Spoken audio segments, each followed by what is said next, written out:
Ana Fernanda Mayhuasca es economista de la Universidad de los Andes. Nació en Cali, pero su profesión la ha llevado a recorrer el país liderando temas de desarrollo de mercados e inclusión financiera y social. Trabajó como viceministra de Hacienda y fue codirectora del Banco de la República, uno de los cargos más importantes del país en materia económica. Actualmente es la presidenta del Consejo Privado de Competitividad. Su recorrido profesional, su liderazgo y la visión que tiene de los asuntos nacionales la hacen un referente de inspiración para las mujeres colombiana. Ana Fernanda Mayhuasca es la invitada de hoy en Conversaciones Pro, la Antioquia que soñamos. Hola, soy María Viviana Botero y me gusta mucho saludarlos. Bienvenidos a Conversaciones Pro, un espacio de Pro Antioquia para invitarlos a imaginarnos la Antioquia que nos soñamos, con la mirada en las estrellas, pero con los pies puestos en la tierra, esa Antioquia que todos queremos y que tenemos que construir juntos. En un país como Colombia, donde para las mujeres existen tantas barreras al mercado laboral, Ana Fernanda Mayhuasca se caracteriza por tener una carrera en el sector público y privado muy exitoso. Ana Fernanda, bienvenida. Para nosotros es un honor tenerte con nosotros y a nivel personal sabes que eres una de las mujeres que admiro, así que me emociona muchísimo esta conversación. Yo quisiera preguntarte, ¿cuál es el recorrido de una mujer como tú que estuvo ocupando durante 8 años una silla en la Junta Directiva del Banco de la República y fuiste la segunda mujer en la historia del banco en ocupar esa posición? ¿Cuáles son los retos a los que te enfrentaste para llegar y para mantenerte? Bueno, pues María Viviana, mil gracias a ustedes por la invitación y saludo a todas las personas que nos están escuchando.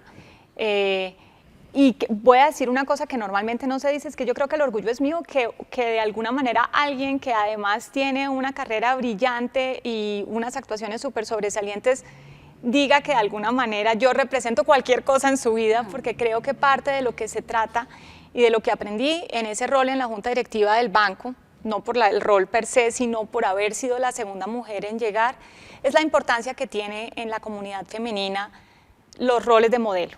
Poder de alguna manera vernos representados en aquello que queremos ser, con o sin razón, pero que nos soñamos, porque yo creo que esa es una parte, una carencia que tienen muchas mujeres jóvenes y en la que yo creo que tenemos que trabajar, y quizás una de las razones por las cuales, habiendo llegado a la Junta, dije, bueno, en este rol de género hay algo que representar, hay una voz que es importante que se escuche, y yo creo que el principal reto fue exactamente el de yo reconocer las barreras que habían habido en mi carrera. Soy totalmente honesta, hasta ese momento nunca me había sentado en reflexionar en mi condición de que yo era mujer. Y una vez llegué allí, pues como que me volteé a mirar un poco, porque todas las preguntas eran, ¿usted es la segunda mujer? ¿Y qué se siente? ¿Cuáles fueron esas barreras? ¿Dónde estaban las asimetrías de género? ¿Dónde mi recorrido no se parecía al de mis colegas y pares masculinos? ¿Y qué era lo que yo podía hacer para tratar de que eso cambiara un poco a futuro? Ana, ¿y qué te encontraste? Pues que hay muchas, y en realidad creo que me encontré dos cosas. Primero, la gran asimetría que existe en las cargas domésticas. En el tema de equidad de género hay tantos frentes por trabajar que yo creo que cada quien puede apropiarse una bandera y no habría problema, pero una que a mí me parece muy relevante es la del cuidado. Sí. Porque lo cierto es que cuando discutimos en cómo queremos que se nos abran las puertas en el mundo laboral, no reparamos en que si se nos abren las puertas en el mundo laboral, pero si no se equiparan las cargas en el mundo doméstico, no va a haber manera en realidad de que tengamos equidad. Lo que vamos a tener es una sobrecarga brutal de responsabilidades y agobios emocionales. Alguien podría decir, pero usted tiene personas que trabajan y le ayudan. Sí, yo tengo personas que trabajan y me ayudan y sin ellas no habría podido hacer nada de lo que he hecho. Pero yo soy la persona que en última instancia tiene que estar pensando en si hay cita al médico, si hay cita al dentista, si tenemos que ir, si tenemos que volver, si hay mercado, si no hay mercado, etc. Entonces, yo creo que esas cargas tienen que equipararse, y si no, no va a haber toda la ficción del techo de cristal. No depende únicamente de lo que ocurre en el entorno laboral. Eso por una parte, y creo que la otra parte, el no haber crecido con un mundo de estereotipos de género, ni sintiendo que mi rol era distinto al de mis pares, importó. porque hizo que yo nunca viviera esas barreras como, No las hubiera, como una limitante. mentalmente. Yo sencillamente pues decía, bueno, pues ok, pues no sé, trabajamos más, trasnochamos más, pero no es justo, no está bien. De acuerdo. Ana, y me gustaría seguir en ese momento de tu rol en el Banco de la República, porque yo sé que para un economista llegar a esa posición es casi como tocar el cielo con las manos. Sí. Y yo quisiera aprovecharte para preguntarte y de una manera muy sencilla, que los ciudadanos pudiéramos entender cuál es la importancia del Banco de la República para nosotros y si realmente sí tiene incidencia en la vida de las regiones, por ejemplo de Antioquia, eso sí tiene conexión o eso es un ente por allá muy elegante y muy sofisticado, pero que no tiene nada que ver. Ese es un ente por allá muy elegante y muy sofisticado, pero tiene todo que ver y tiene todo que ver con la vida más cotidiana de los colombianos, de los antioqueños, de los vallecaucanos y de todos. Porque ese rol que se le entregó, esa misión constitucional de preservar el poder adquisitivo de la moneda, así lo llamamos, Sí. eso no quiere decir nada distinto a que a la gente no se le encarezcan las cosas que compran. Siempre hay algo de movimiento en los precios porque pues la economía es como un cuerpo vivo, pero eso tiene que mantenerse bajo control. Y es fundamental que eso sea así, porque como lo estamos viviendo, yo creo que ninguna mejor época para ilustrar el punto. Se habla de que es un impuesto para las personas más pobres. ¿Qué quiere decir eso?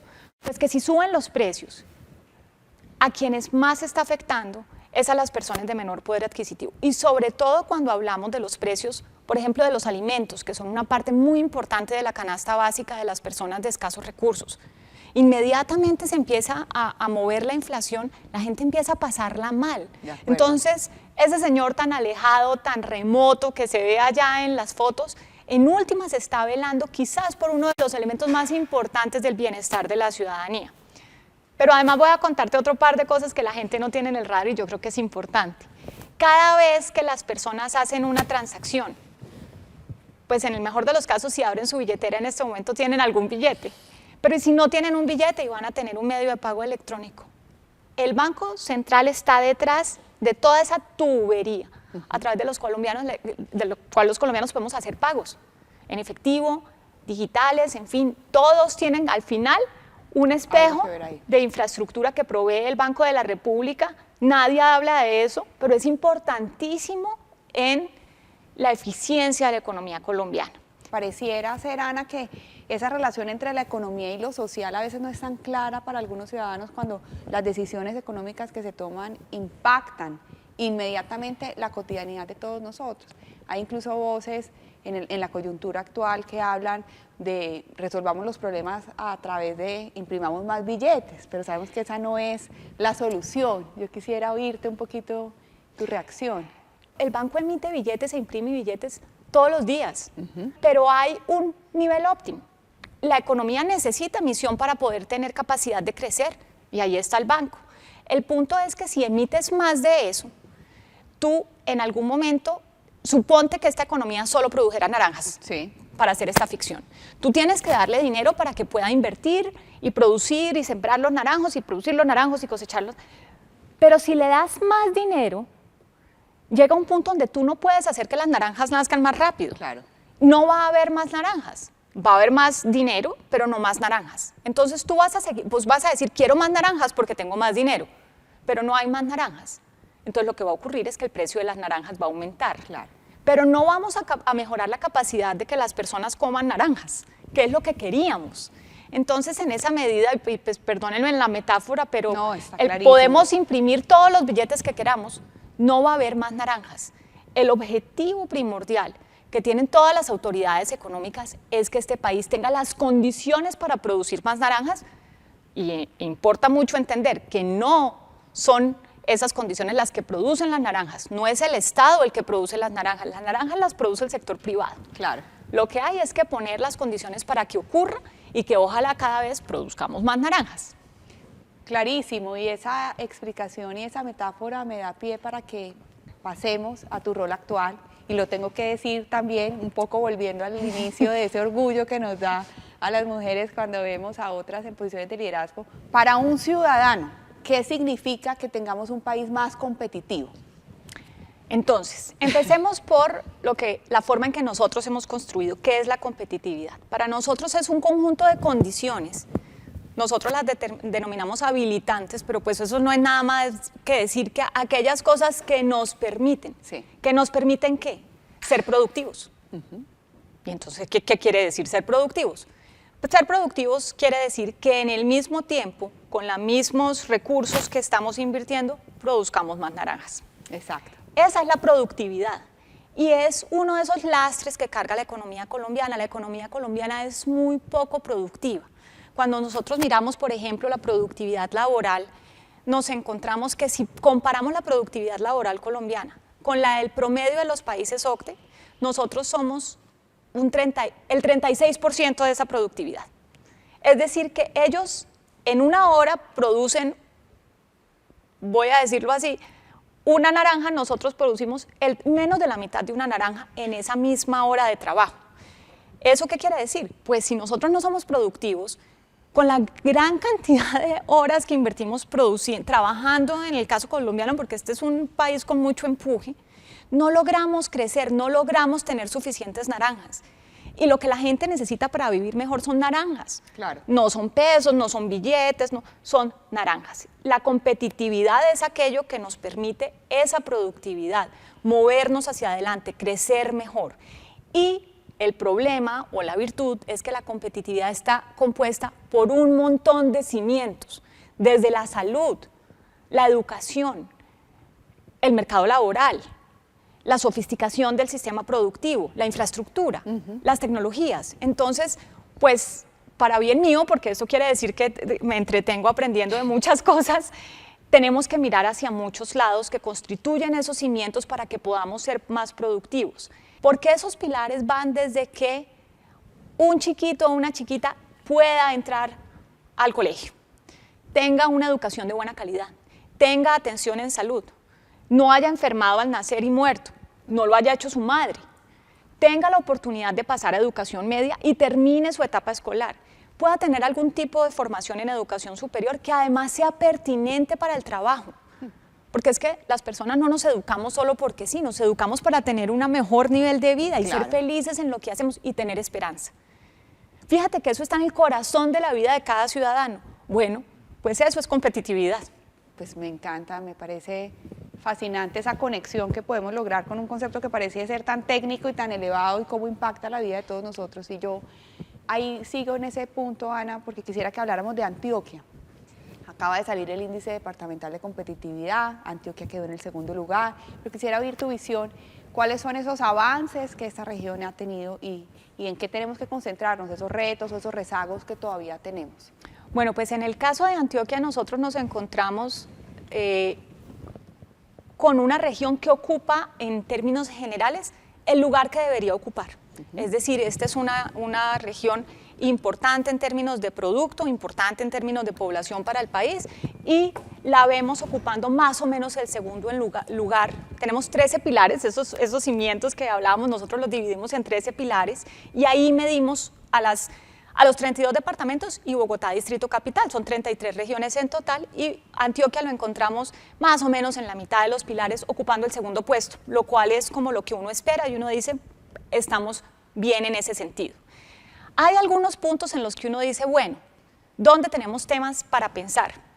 Y educación básica y media es un tema que es como amargo y dulce a la vez. Primero porque este año se dio un aumento de 7 puntos y aquí de nuevo el problema no es tanto el ranking, porque como digo yo preferiría que todos ojalá todos tuvieran el mismo puntaje y ese fuera cercano a 10. Claro. La razón del ranking es para poner la luz donde tenemos debilidades y en el caso antioqueño vimos que ahí hubo un movimiento importante en cobertura y en calidad que hizo que subiera 7 puestos, lo cual ya es muy destacable porque es bien difícil mover estos indicadores. Sin embargo, cuando miramos dónde está, sigue estando, comillas, en media tabla. Eso no se compadece con la región que es Antioquia, que normalmente debiera estar entre los primeros 3 puestos, porque realmente fíjense que por sofisticada que sea la maquinaria que conseguimos, por más inteligencia artificial que organicemos, etcétera, al final de la vida dependemos del talento de las personas. Del talento de las personas para que el país logre crecer, del talento de las personas para que ellas logren el bienestar, porque además es ese bienestar el que hace que podamos ir haciendo las transformaciones que necesitamos. Una población que tiene un profundo malestar no permite que se hagan los tránsitos que ella misma necesita para estar más feliz. Entonces acabamos como en un círculo vicioso. Y por eso es que ese tema de educación para nosotros es muy relevante, digamos, además porque es esos temas que te duelen hoy, pero realmente el costo lo pagas en 20 años. Y el segundo pilar, donde Antioquia tiene todavía una tarea que hacer, es sofisticación y diversificación. De nuevo está por fuera de los primeros puestos, y realmente con el aparato productivo que tiene Antioquia no se justifica. De acuerdo. Deberían tener una matriz de sofisticación más expandida, con más productos, con más mercados externos, con pero un mayor número de destinos. Entonces creo que ese es un reto en el que todavía tienen que trabajar. Yo creo que la misión de internacionalización es uno de aquellos puntos en los cuales podemos trabajar. Y a pesar de que en innovación tenemos mejores noticias, yo creo que van de la mano. Hay un tema también de innovación de qué es lo que no estamos viendo de esos mercados para venir luego acá a volverlo producto, a volverlo valor agregado. Entonces yo te diría que esos son los temas en los que yo siento que la región tienen todo para avanzar además y tienen un reto bonito en el cual trabajar. Estamos en un momento, en una coyuntura donde se empiezan a escuchar discursos que ponen en duda o en cuestionamientos el rol de los empresarios, la importancia, el papel, con un creciente discurso antiempresa, que es preocupante porque al final eso puede afectar sobre todo las poblaciones más vulnerables. Cuéntanos para ti cuál es la importancia de los empresarios, cuál es el papel de la empresa en el desarrollo, ¿cómo ves este discurso? Voy a arrancar por derrumbar un poco los mitos que construimos. Yo creo que cuando las personas hablan de los empresarios, se están imaginando un empresario mítico, elegantísimo, importantísimo, hombre, sí. ¿no? Que toma whisky y tiene un maletín.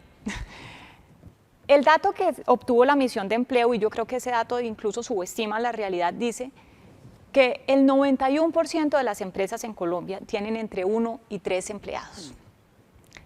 Ese es el empresario colombiano. El empresario colombiano no es ese esfuerzo empresarial que está tanto detrás de ProAntioquia como detrás del Consejo Privado de Competitividad.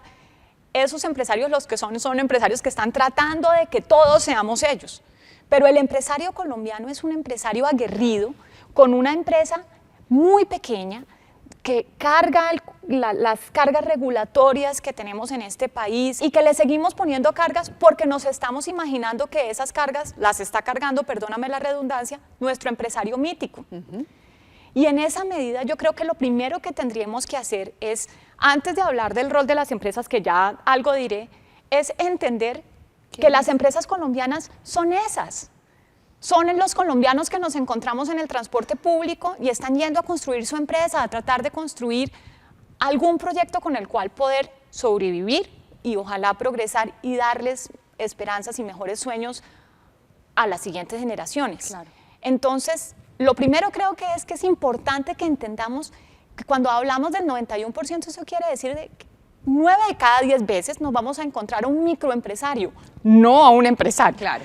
Y segundo, entender que las empresas son proyectos humanos, es decir, es que muchas veces pensamos, de nuevo también, míticamente como en un edificio modernísimo. Sí.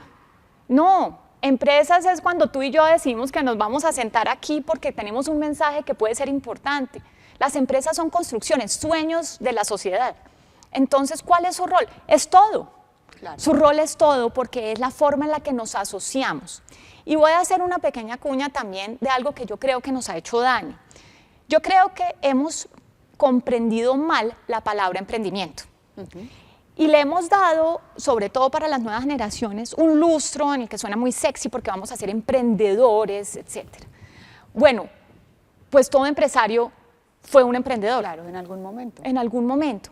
¿Qué queremos? Queremos que nos consolidemos y crezcamos. Si todo el tiempo estamos emprendiendo, pues entonces no estamos creciendo, estamos solo creando y la verdad es que tenemos que consolidarnos.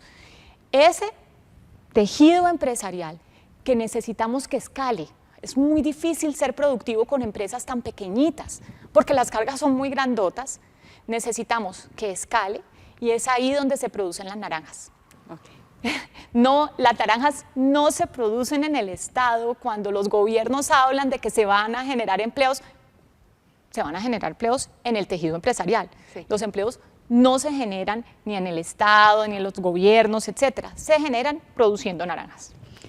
Muy bien, Ana, ya estamos llegando al final. Yo quiero resaltar tu origen bayuno, porque eres una mujer orgullosamente caleña.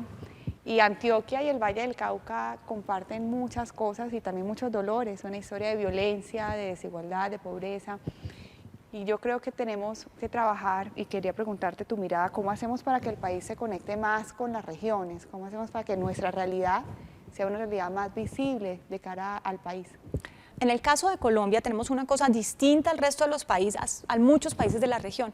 Nuestra población no está concentrada en la capital y el puerto. Nuestra población está regada a lo largo de muchísimas ciudades en el país. Somos un país mayoritariamente urbano, más o menos el 78% de la población es urbana, pero cuando vemos la proporción que está en la capital, vis-a-vis cómo se va distribuyendo en el resto de las ciudades, esas barritas son gordas. Sí. Estamos regados por el país. Esa es Colombia. Colombia no es un país concentrado ni en su capital ni en su puerto, es un país en el que si no atendemos la realidad de todas esas, por eso es que en el DANE siempre ves 13 áreas metropolitanas, 23, porque todas son relevantes, son grandes motores de crecimiento. Eso es costoso, la provisión de bienes y servicios a lo largo del país es costosa, pero también es una gran oportunidad de crecimiento, de diversidad, de visiones distintas, que yo creo que tenemos que celebrar y aprovechar, pero lo primero es ver. Exacto. Y entendernos distintos en esa riqueza que tenemos y que no es así, a veces la damos por sentado, así no es en muchos otros países, sobre todo de la costa pacífica del sur de América.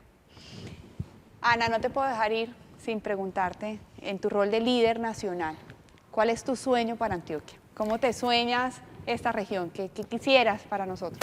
Voy a decir una cosa que quizás suene antipática, pero yo lo que más quisiera es que así como somos un país de regiones, nos soñemos con ser más el país que somos, que de alguna manera entendamos que al final del día todos somos si nos jalamos juntos, que no quieran quedar de primeros en el ranking, sino que todos quedemos en un buen puntaje en el ranking, porque yo creo que a veces por esos orgullos que sentimos, y pues tú lo dijiste, yo soy orgullosamente caleña y siempre lo voy a hacer, pero quiero que le vaya bien a Antioquia y quiero que le vaya bien al Bichada, que también le dimos un premio el día del lanzamiento. Quiero que de alguna manera nos vaya bien a todos y que lo que seamos es un país que se abre al mundo y que es capaz de generar toda esa producción que tenemos y moverla en todos esos mercados, que todos seamos esa sofisticación y diversificación de la que hablábamos ahorita, porque realmente sí tenemos un enorme potencial. Antioquia ha sido una región líder en estos procesos de transformación productiva y yo creo que lo que tenemos que hacer es ver cómo Antioquia irriga un poco estos principios también en el resto de las regiones y también toma de otras experiencias que hayan sido positivas, porque de alguna manera fíjate que la única, como yo lo veo, es que si estas empresas más grandes que nosotras representamos de alguna forma no se ocupan de su ecosistema, tenemos que ir construyendo. Es un grupo, cadenas de valor, de proveedores, etcétera, porque vamos a la velocidad del más lento. Y en ese sentido, la Antioquia que me sueño es una Antioquia que se eche al hombro todas las demás regiones, porque al final del día lo que tenemos que hacer es lograr unas mejores condiciones para este país que ha sufrido tantísimo dolor a lo largo de su historia. Pues me encanta, yo te quiero contar que en ProAntioquia hemos dicho que nosotros somos orgullosos de nuestra antioqueñidad, enmarcados en una colombianidad y que queremos conectarnos más allá de nuestras montañas y volver a estar en las conversaciones nacionales y hacer parte de esos diálogos nacionales y por supuesto nutrirnos, pero también contribuir al desarrollo de Colombia. Así que pues yo creo que en buena parte aquí estamos sentadas gracias a eso, así que de nuevo muchas gracias por esta iniciativa. Gracias a ti, gracias por tu sencillez, por la facilidad del diálogo contigo, por traernos conceptos tan complejos de una forma tan simple, y gracias por seguirnos inspirando a todos nosotros, a las mujeres, pero también a todos los que soñamos con un mejor país. Muchas gracias. Gracias a ustedes, y gracias a ustedes, esta nueva generación de mujeres que está transformando la noción de lo que mi hija va a ver para su realidad de género.